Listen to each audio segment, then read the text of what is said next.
कि जनसंघ से लेकर बीजेपी तक का सफर ब्राह्मण नेतृत्व के बिना अधूरा है। यूपी में पिछले कुछ समय से समाजवादी पार्टी और बसपा ने ब्राह्मणों को लुभाने के लिए परशुराम का सहारा लिया।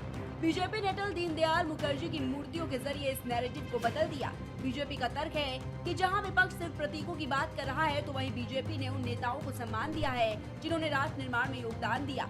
ये सीधे तौर पर सांस्कृतिक बनाम राजनीतिक ब्राह्मणवाद की लड़ाई है। उत्तर प्रदेश में 2027 विधानसभा चुनाव की तैयारी काफी तेजी से चल रही है। वहीं आज लखनऊ में प्रधानमंत्री नरेंद्र मोदी के द्वारा आज 3 मूर्तियों का अनावरण किया गया है। इनमें पहली मूर्ति जनसंघ के संस्थापक डॉक्टर श्यामा प्रसाद मुखर्जी की है, दूसरी दीनदयाल उपाध्याय जी की है, तीसरी मूर्ति पूर्व पीएम अटल बिहारी वाजपेयी जी की है। अगर बात की जाए तो जो 3 मूर्तियां लगी हैं, ये 3 मूर्तियां ब्राह्मण समाज की हैं। वहीं विपक्ष का आरोप है कि जो ये 3 मूर्तियां लगाई गई हैं, यह मूर्तियां सिर्फ इसलिए लगाई गई हैं क्योंकि उन्हें विपक्ष का वोट साधना है। वहीं क्योंकि अब जो ओबीसी का वोट बैंक था, वो तो बीजेपी ने साध लिया है, क्योंकि केंद्रीय मंत्री पंकज चौधरी को यूपी का प्रदेश अध्यक्ष बना दिया गया है।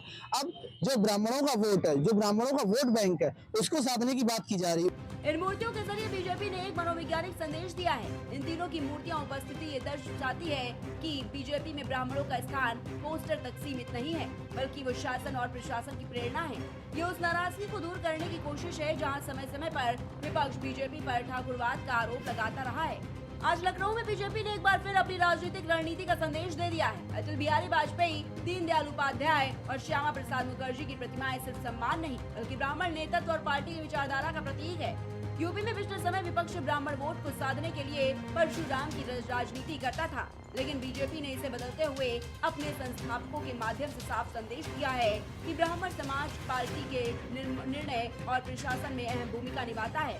लखनऊ की सियासत में अब सांस्कृतिक और राजनीतिक ब्राह्मणवाद की नई जंग शुरू हो चुकी है। Desk report, prime TV.